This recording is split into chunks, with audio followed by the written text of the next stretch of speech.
This is going to be a basic overview on how to do a longer term fast. You see, a longer term fast is defined as something that's a little bit more than 24 hours, 48 hours, or 72 hours. It's not to be confused with intermittent fasting where you're focusing on more like a 16-hour fasting window. So with prolonged fasting or long-term fasting, we're pushing the envelope a little bit more. We're going a little bit more for a longevity effect versus just a metabolic or fat loss effect like with intermittent fasting. Now, it may seem like it's very, very simple. It may seem like there's nothing to it. It's just a matter of not eating. And in some senses, that's very true. But what I want to do is break down some of the things that you can do to really have a successful longer-term fast. So we're going to cover things like, of course, the benefits. We're going to cover what you can do leading up to a longer-term fast.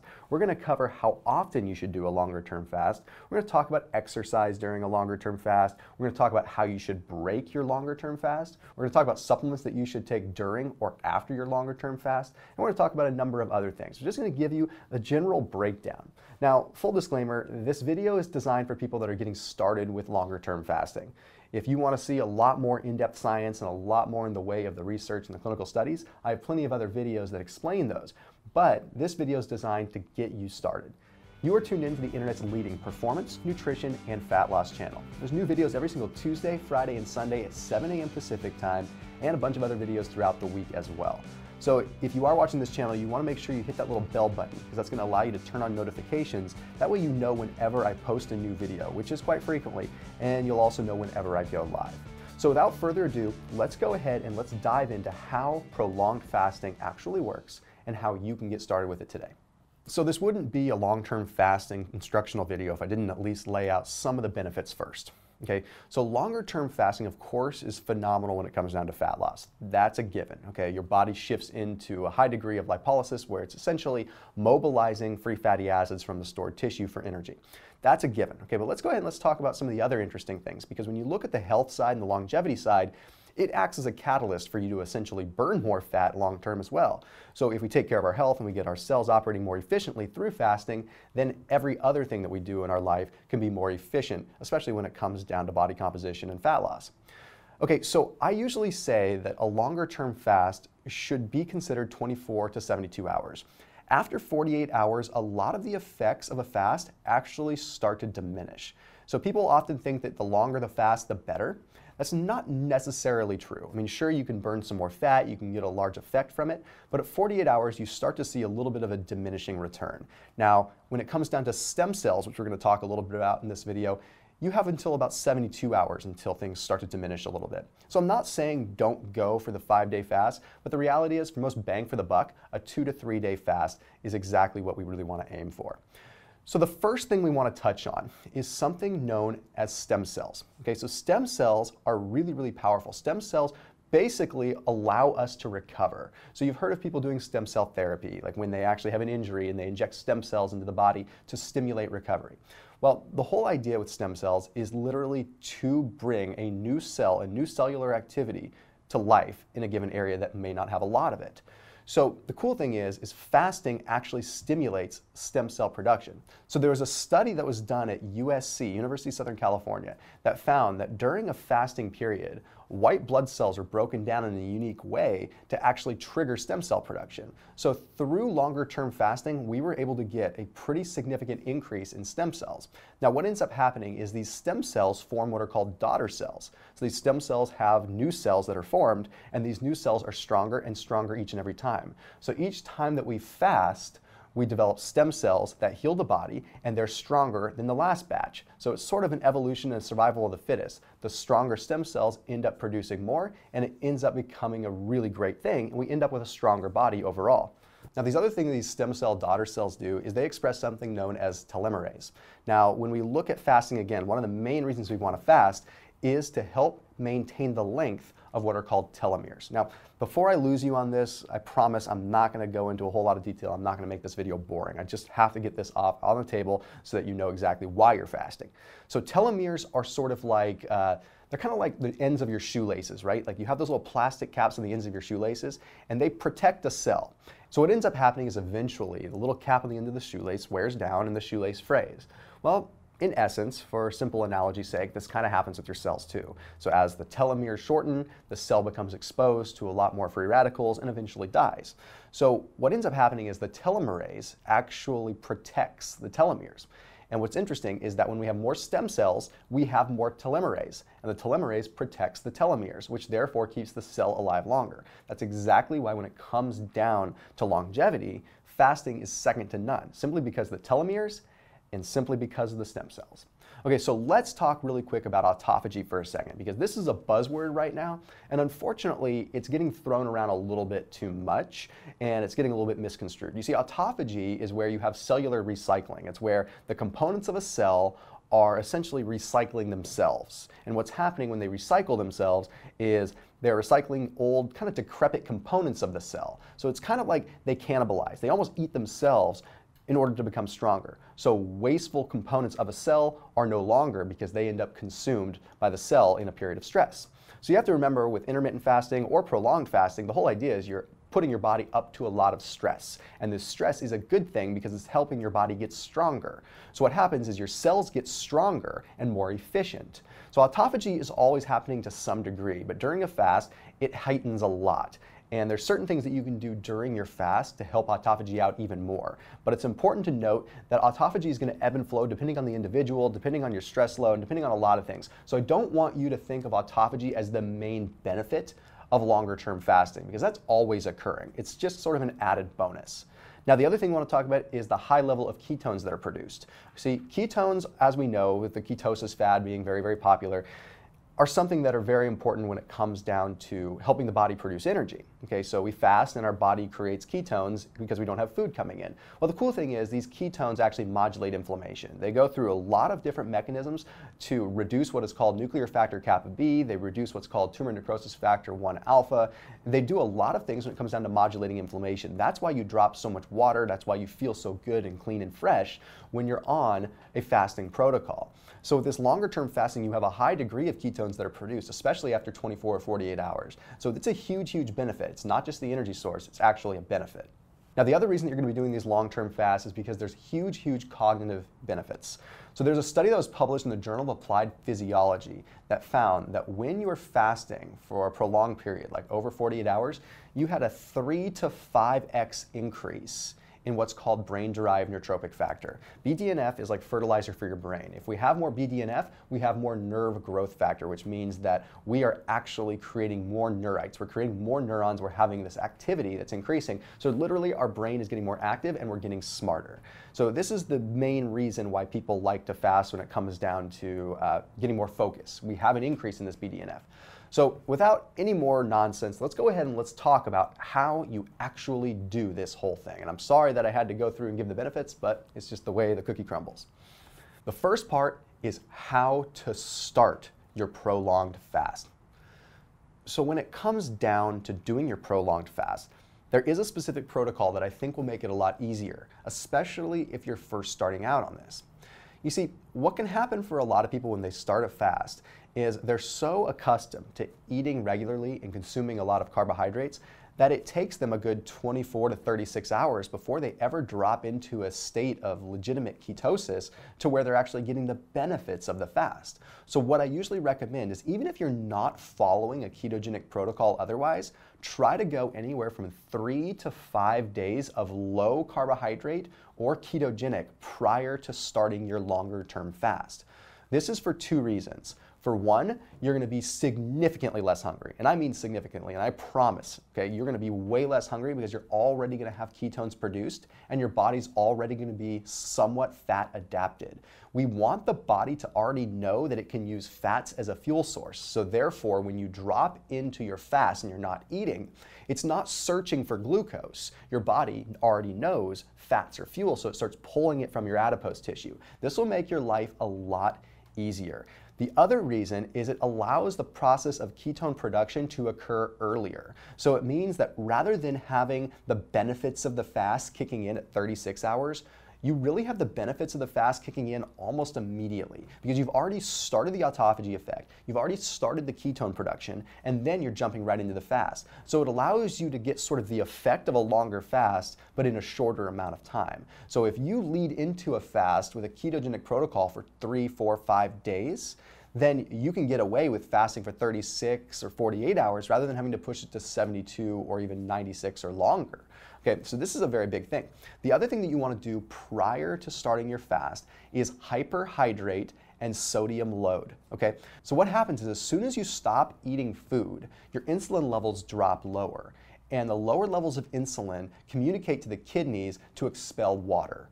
So what ends up happening is you end up dropping a lot of water weight, which is great because you feel good, you feel lean, but you end up dropping a lot of very important minerals. And if you don't hyperhydrate and sodium load a little bit beforehand, you put yourself into a bit of a situation where you could be really dehydrated, but not just dehydrated, but mineral deficient too. And that's gonna cause some problems with your body's electrical system, which is gonna make you not feel so optimal.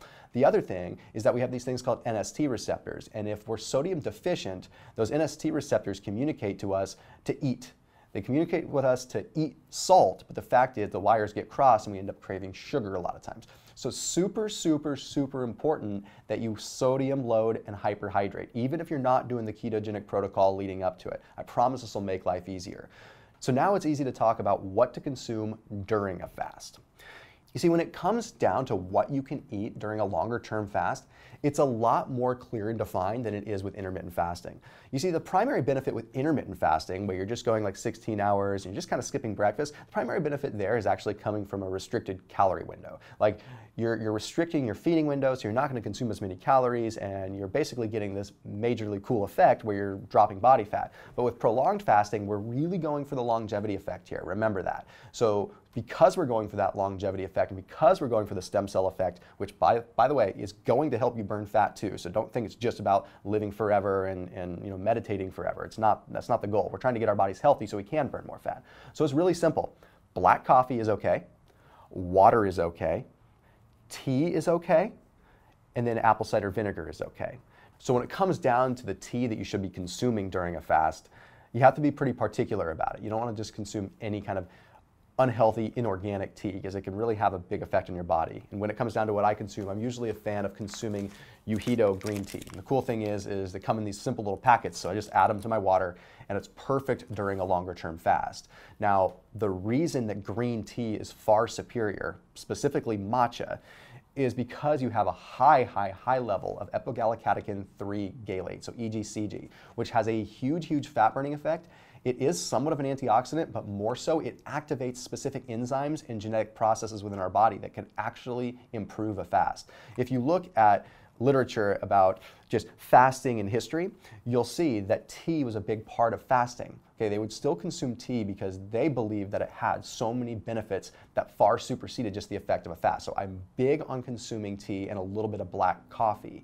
Now the other thing is green tea has what's called theanine in it. Theanine helps your body produce more gamma-aminobutyric acid. So what that means is you're going to be more calm, but it also satiates you. A lot of times when people fast, they get anxious and it makes them hungry. You want to have that calm, cool, collected feeling that's coming from the GABA. This is very important. And because I'm doing this video and because I use Yujito all the time, they've offered up a special discount to anyone that's watching this video. So whether you're doing a long-term fast, you're intermittent fasting, or you're just wanting to enjoy some green tea, I definitely recommend you check them out. So there's a special link down in the description that's going to get you a special discount on Yujito green tea matcha. Again, ceremonial grade stuff. Company's been around for 185 years. They're really good quality stuff. This isn't just some like random product that's out there. This is legit tea. So I highly recommend it if you are embarking on any kind of fasting regimen. Okay, so now let's go ahead and talk about one more thing you can consume during your fast. Some people will want to do this and some people won't, and that's going to be salt.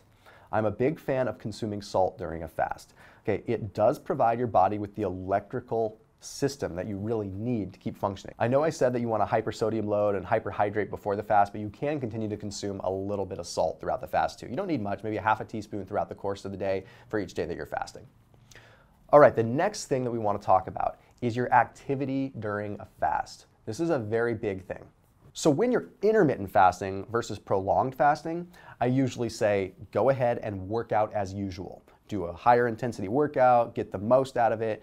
Because with intermittent fasting, with like short fasts, all you're doing is just trying to shift your eating window. Okay, that's all you're doing. You're just shifting the period in time in which you eat. So you don't really want to change your daily routine a whole lot. I don't want you to change how you would work out simply because you're intermittent fasting. But with prolonged fasting, it's very, very different, okay?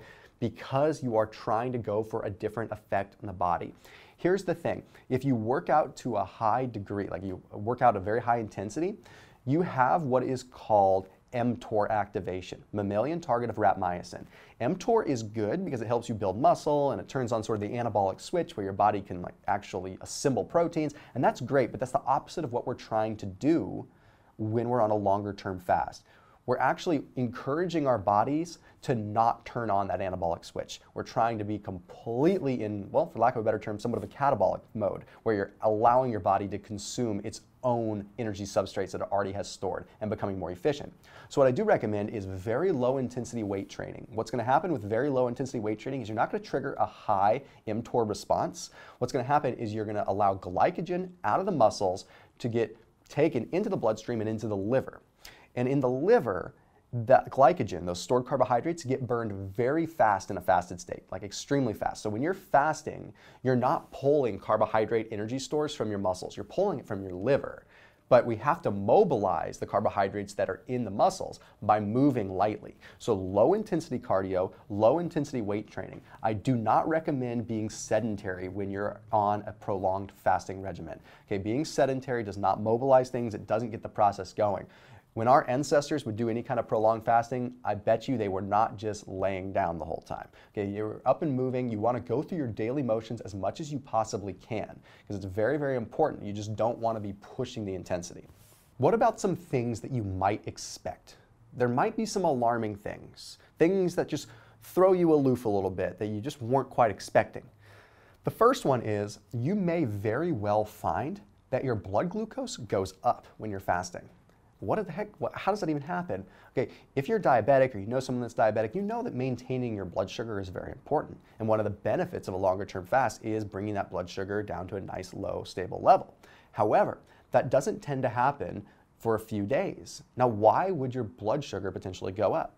Well, you see, it has to do with something known as peripheral insulin resistance. And it sounds scary, but it's actually a very good thing. What ends up happening is the cells inside your body, inside your muscles and everything like that, they end up getting so accustomed to using fat for fuel that they basically just shunt the glucose. They don't need it. So what ends up happening is the glucose that would be around in your body ends up sitting in your bloodstream a little bit higher until it can get used by the brain. The brain always needs some glucose. It runs on about 30 to 40% glucose. So you're gonna have the glucose get used. It's just not gonna get used at the rate that it used to. And it takes a little while for the body to get accustomed to that. So if you test your blood sugar or anything like that, don't be alarmed. This is totally normal and it does nothing to do with the level of ketones that are in your blood. Okay, the other thing we have to remember is you might feel some colder extremities. You might feel that your hands, your feet get cold, maybe your arms get cold, but your core usually stays decently warm. Well, the reason that's happening is pretty interesting. You see, when you fast, you actually have a migration from the adipose tissue, the stored belly fat, over to brown adipose tissue in sort of the visceral fat. Now, it sounds bad, but it's actually really good. Basically, all it means is white fat that is just being dormant and not doing anything other than insulating you is getting activated and turned into brown fat where it actually has more of a thermogenic effect. So brown fat, the visceral fat that actually covers our organs and things like that, that emits heat. The reason it emits heat is because it protects our organs. So when we're cold or anything like that, we get more blood flow to that visceral fat to actually generate heat. So literally, if we allow that brown fat to generate heat, it's burning calories. So what ends up happening is as the blood moves away from the adipose tissue in our extremities and goes into that brown adipose tissue to actually generate heat, we get cold because we're getting less blood flow. You'll also find that you just have less overall blood volume in your extremities. Like if you were to fast and like for 72 hours and then go and try to get blood drawn, you'd probably find that they can't even find a vein very well. So you have to remember that, and that's why you generally get cold. Now, you'll also find the first 24 hours, you'll feel a little bit fatigued. You won't feel amazing, and that's normal, okay? Day 2, you start to feel the effects. The ketones are kicking in, things are starting to work. You feel really, really good at day 2. Day 3, you usually start to feel really, really good because you have a high degree of ketones. So it's just something to keep in mind. Let's talk really quick about supplements. Let's talk about like what you should be consuming or not consuming while you are doing a longer term fast. Okay, so fat-soluble vitamins are a big no. Okay, so soft gels, so like fish oil pills or vitamin E pills, things like that, we don't want to be consuming those during a longer term fast. That is going to mess you up. There are calories, there's like 10 to 20 calories in one soft gel. Definitely, clearly breaks a fast. The other thing, do not take any specific antioxidant pills. So no vitamin C, stay away from a lot of the B vitamins too that could have antioxidant effects. Again, green tea is an exception because it's less on the antioxidant side, especially with ceremonial grade, and more on the catechin side. I can explain more about that in another video, but essentially we don't consume tea for the antioxidants. We consume tea for the theanine and for the catechins that have different effects in our body. So the thing is, Rejuvenation Research, which is a journal, published a study that found that when you consumed vitamin C, an antioxidant, during a fast, it actually killed the effect, the genetic positive effect of the fast. Because again, fasting is all about being stressed. You want your body stressed. And if you give yourself an antioxidant, it gives yourself a crutch, okay? So you're helping your body out. You're taking it easier. You may not feel it, but at the cellular level, you're making it easier. And you don't want to do that. You actually want to make it harder because that's how your body adapts. You're training your body. You have to think about putting your cells through a workout right now. You're putting your cells through survival training, and that's exactly what we're accomplishing here. Okay, one thing that you can take though is again going to be the green tea. Again, Uhito is great for that, which is high in theanine. So you can also take a theanine capsule. So theanine is really good in terms of helping you out with that GABA and helping you feel a little bit more calm, but it's honestly easier just to get it through green tea. So honestly, your medications are okay. I'm not a doctor. I can't tell you to consume or not consume your medications on a daily basis. You know, if you're taking thyroid, anything like that, my recommendation would be A, consult with your doctor, which I know isn't what you want to hear because doctors don't understand this stuff, but I have to say it, but reality is you should always just take your medication. I don't want to be the one that tells you not to do that. Okay, basically when you break a fast, you can resume your normal supplement regimen. You don't have to do anything crazy. I don't recommend doing anything wild. If you're gonna consume a bunch of carbs and you break your fast, you might want to consume some B vitamins or some chromium, but we'll talk about that stuff in just a second. So let's go ahead and move into that. How do you break your fast when it's a longer term fast? Here's the thing. When I'm talking about intermittent fasting, I have a very specific protocol. Okay, intermittent fasting, again, the shorter fasting, not what we're talking about here. Very specific protocol where I have people eat a smaller meal and then move into a larger meal after that. Well, with prolonged fasting, it's way different. Okay, so what I want you to do, now this is going to be different if you're vegan or not vegan, but if you're not vegan, you need to break your fast with lean protein, not much, 4 to 8 ounces depending on how big of a person you are. And that's it. Like, try to even limit the seasonings, try to just keep it simple with salt and pepper. Okay, I know that's boring, okay, but what you'd want to do is you want to break your fast with that in the evening time and then do everything you can to not eat anything else other than that. Wake up in the morning and then resume your normal diet. Okay, I know that this in a way extends extends your fast and makes it harder, but I promise you it changes everything. Because what's going to happen is meat in and of itself, or a lean protein, doesn't elicit a lot of an immune response. After a fast, your body's very sensitive. So what's going to happen is if you were to go out and you were to consume, let's just hypothetically say nightshades, okay, like tomatoes or something like that, you would have a hypersensitivity to it if you had an issue with nightshades. You may not even know it. That's what's interesting. When you abstain from certain foods, all your intolerances come to the surface. And the second you eat something you're intolerant to, boom, it hits you bad, and it causes a massive surge of inflammation, which quite frankly nullifies the effect of your prolonged fast. So if you eat just a lean piece of meat, if you're not vegan, I have a vegan solution for you, that's going to be very net neutral when it comes down to this process. Okay, people, like if you go on autoimmune paleo where you're sort of resetting your gut biome and resetting the immune response, that's about all you can eat. You eat lean meats and very net neutral foods. So eat the protein, then go to bed, and it's going to at least get the digestive system going. It's going to at least get the immune system rocking in a normal function again so that you can consume your normal foods the next day. Plus, it's also going to allow the fat burning process to continue more. You're not giving yourself exogenous fats. You're not giving yourself any carbs stepping in the way. You're giving yourself a little bit of protein, but then your body, by far, is going to still continue to rev that ketone engine, and you're going to end up burning a lot more fat over the course of the night, too. So you get a huge metabolic benefit. If you are vegan or you just don't want to consume meat, straight pea protein is going to be the way to go. Simple, clean pea protein, nothing fancy, no flavors, you're gonna do the same thing. Pea protein with some water, not almond milk, because then you're gonna be sensitive to nuts too. It's boring, I know it's not fun, but you've just went through a fast. I know you can handle at least an ugly, boring protein shake for a minute. Okay, so now we need to talk about how often you should prolong fast.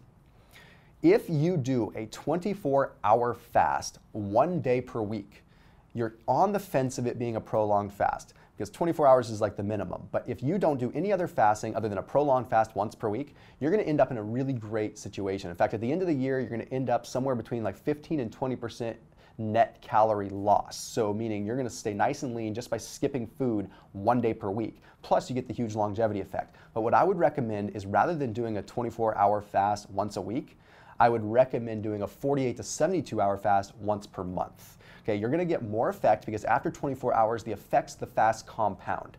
So you're gonna get this nice, powerful effect all the way up to 48 hours where it starts to diminish a little bit, with the exception of the stem cell activation. So that's my plan for you if you do that. Like, you wanna go ahead and do 48 hours, 72 hours, 1 time per month, and then sprinkle intermittent fasting in however you please. But don't fall victim to doing frequent 48, 72-hour fasts. In my opinion, in today's society, it's just too difficult to do, and it's really hard on the body in a different way from the natural stress that we're trying to expose our bodies to. So this was the breakdown. Now, if you have ideas for anything else that you want me to touch on, I'm happy to go into detail on it. But the nice thing is, prolonged fasting is pretty straightforward. You just have to have a little bit of a lesson on how it works and why we're doing exactly what we're doing. Again, I also want to give a big thank you to Yujiro Matcha for making this video possible, but also offering anyone that's watching this video a special discount on their product. So thank you again for watching, and make sure you keep it locked into my channel and hit that subscribe button so you never miss a beat. See you soon.